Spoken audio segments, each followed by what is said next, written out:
energy here, guys. Lovely to be here. Thank you so much for having me. It's a pleasure to see here, and I love to see a very full room. Thank you everyone for your time. For those of you who don't know, my name is Luthra, and to give you a small background about myself, I got involved in the technology space pretty early. I was one of the first 100 people to develop apps for the iPhone when I was 13 years of age. I built about 30 apps before I sold my first company at 17 for a couple million. The only thing I understood well at that time was technology. So I started back investing into technology. I came across Bitcoin in 2014 when Coinbase started saying that if you refer people, you earn $5. I already had a few 100,000 followers by then for things I did outside of crypto, and I started referring people to Coinbase. I got $5 for every referral. Today, each of those $5 in Bitcoin is worth over $500 just for referring friends to Bitcoin. So guys, refer your friends to crypto. I didn't really get involved in crypto and blockchain deeply until 2017 when I started making a few investments and got involved with a few companies. I was an early equity investor in companies like Hedera Hashgraph, XRP Ripple, which are top 20 coin market cap coins today.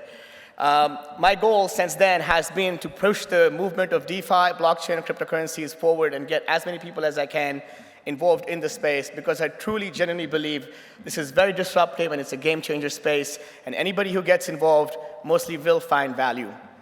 I've spoken at hundreds of events live in over 25 countries like this about blockchain and cryptocurrencies over the last few years.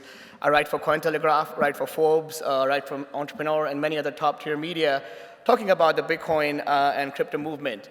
I was early to talk about Metaverses, and I was early to talk about play-to-earn gaming to my audience before the trends took off. In 2021, I made over 250 investments in Metaverses and play-to-earn gaming projects. That's one every day if you don't count the weekends. Majority of my investments have been in the Metaverse and play-to-earn gaming space in recent times. Almost 100 of them also deal with NFTs. And I advised about 15, 20 of these projects personally, taking them to market, and we delivered insane returns. Most of the projects that I advised did over 50 to 100x on listing, 5 to 10,000% return for all our investors, and have done really, really well with tens of millions of dollars in daily volume. And today, the combined market cap of these companies are in excess of $100 billion. We have tens of millions of users across over 24 countries. During this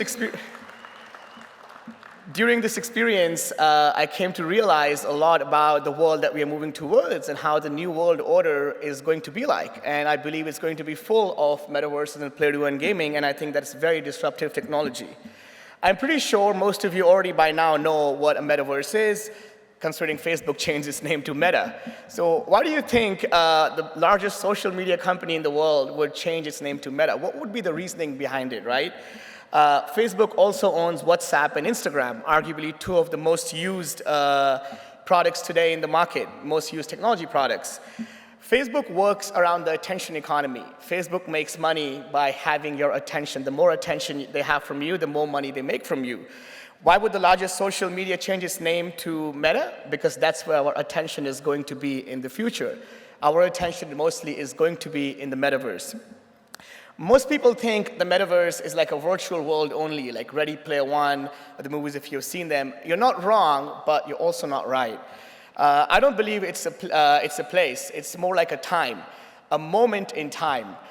In artificial intelligence, they have the concept of singularity, the moment in time when artificial intelligence becomes stronger than human intelligence, when AI is smarter than human intelligence. That moment is known as the singularity. The metaverse is a moment in time when our digital lives matter more to us than our real lives, when our physical lives. It is not an overnight change, and it is not a change that was done by an individual like Steve Jobs or somebody. It's a gradual change that's been happening for many years. Every important part of our life is going digital.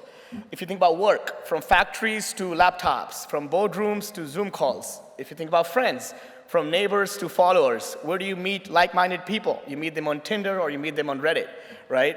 Games. More kids play Fortnite than basketball and football combined. So I'll touch upon this more in my talk later. Identity, filters are the new makeup, right? So stories are your personal billboard to broadcast to the world how you feel and who you are. What matters more to you, your real life or your Instagram life? Everything goes digital, your friends, your job, your identity. And now with crypto, your assets are also online. Bored apes are the new Rolex, right? Fortnite skins are the new skinny jeans.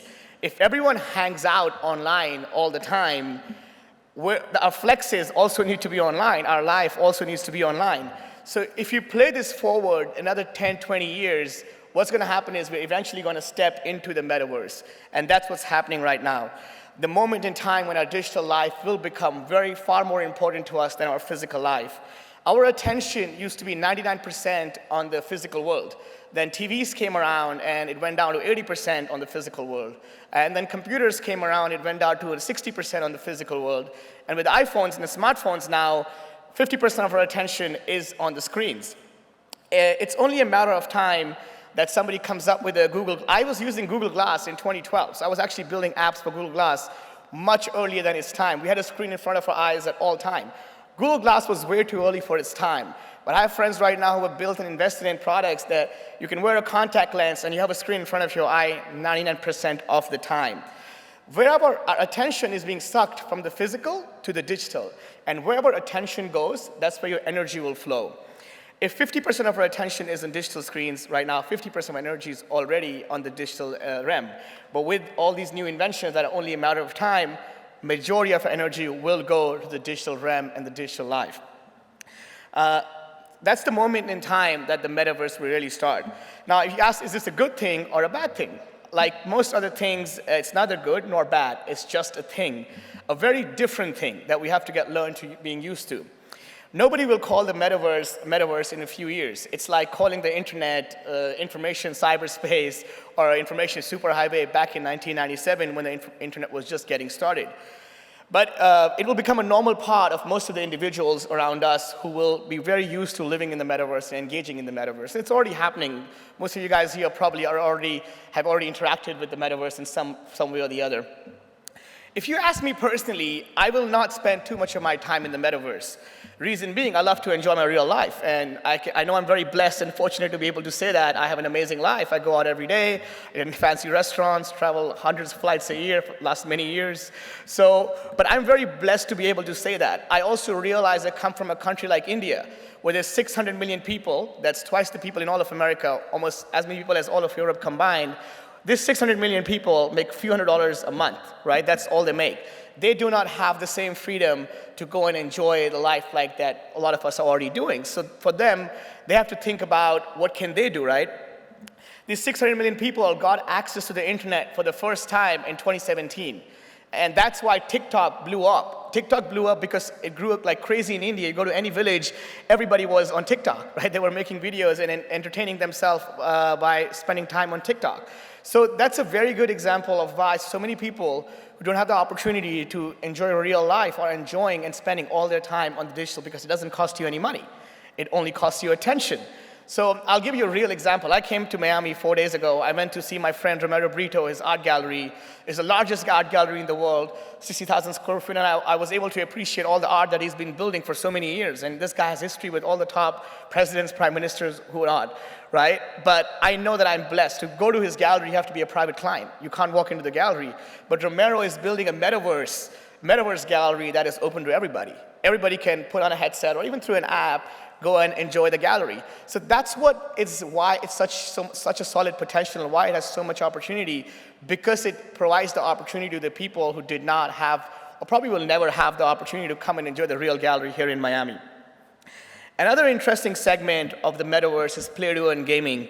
What do you think happens to kids who are being born right now and they're going to stop playing this? Because kids already play a lot of games already. We've seen that. But now with NFTs and now with metaverse and now with play-to-earn gaming, what do you think happens when these kids are born and they're playing these games and they're earning NFTs, which are tradable, which have an actual value that you can sell in the market?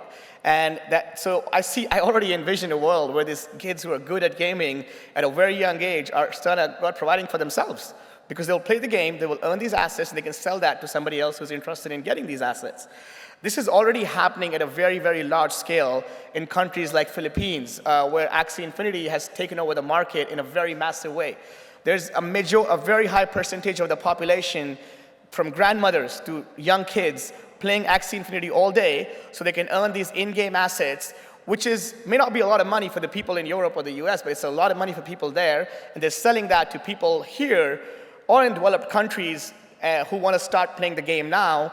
So it's become a whole economy. So those guys spend 8 hours a day playing this game, earning these assets, and if they make $100 a day, that's a lot for them. That's probably more than what they were making before.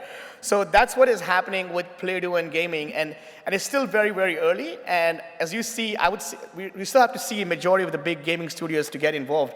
But when that happens, you're going to see widespread adoption of blockchain. And I talked about this in my articles before, that gaming is going to be the #1 driver of adoption for blockchain and for cryptocurrencies. And this is just the beginning of what we are going to see right now. I think as we grow, as tokenization is accepted more and there's a new wave of tokenization, we will see majority of tokenization benefits coming around, from learning to earn.